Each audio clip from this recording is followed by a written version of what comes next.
S'agit-il d'un oiseau ou d'un avion? Ce sont en réalité 500 drones qui évoluent en parfaite synchronisation près de l'île de Blue Waters à Dubaï. Une illustration de la manière dont ces technologies ont évolué ces dernières années. Dans leurs formes les plus simples, ces appareils sont des engins volants commandés à distance. Associés à une trajectoire de vol gérée par un logiciel, les drones derrière moi peuvent voler de manière autonome. Les drones fonctionnent grâce à un système de contrôle au sol qui en fait est un ordinateur portable ou un logiciel qui comporte des éléments adaptés en interne. Tous les drones sont préprogrammés au sol, ils ont tous une mission et sont tous synchronisés sur la même heure. On n'est pas limité par la technologie, on peut faire voler ensemble autant de drones que l'on veut. Généralement, les restrictions que l'on peut avoir concernent l'endroit utilisé pour décoller ou se poser, car les drones ont besoin d'espace pour le faire. De la création d'images impressionnantes dans le ciel à l'amélioration de la sécurité alimentaire. Ces technologies font l'objet d'applications dans de nombreux secteurs.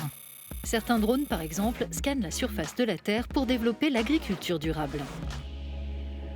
Le principe de la cartographie par drone, c'est de collecter toutes les images.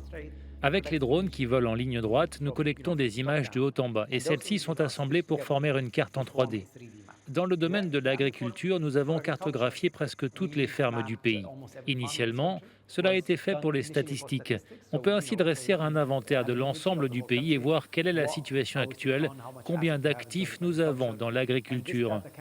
Ces informations peuvent servir de base pour de futurs ensembles de données. Donc, en réalisant des vols chaque saison, on peut obtenir des données réelles et voir que nos données de contrôle sont celles-ci, que cette saison c'est comme ça et la prochaine saison comme ceci. Au final, grâce à ces données, on peut prévoir le rendement des cultures et la propagation de maladies. Les drones de construction peuvent aussi accélérer les chantiers. Mais il en est un autre qui pourrait révolutionner les livraisons à Dubaï après les records qu'il a battus. L'un des records de distance que l'on a atteint en matière de livraison par drone sur un lieu de dépôt, c'est une distance d'environ 18 km. Et le deuxième record, c'est la plus longue distance d'une livraison par drone avec retour, c'est 13,584 km. Actuellement, la livraison par drone se fait à vue sur le territoire des Émirats arabes unis.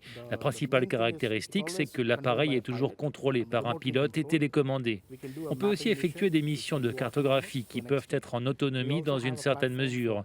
On a également développé une plateforme de livraison par drone. C'est une plateforme logicielle intégrée au drone par connexion 4G. Ainsi, depuis votre centre de commande, vous pouvez planifier des plateformes de livraison par drone sans avoir besoin d'un pilote. L'industrie des drones va se développer encore plus vite car la technologie s'améliore. Des technologies comme notre drone qui s'appelle YAS-1 changent la donne dans le domaine de la livraison.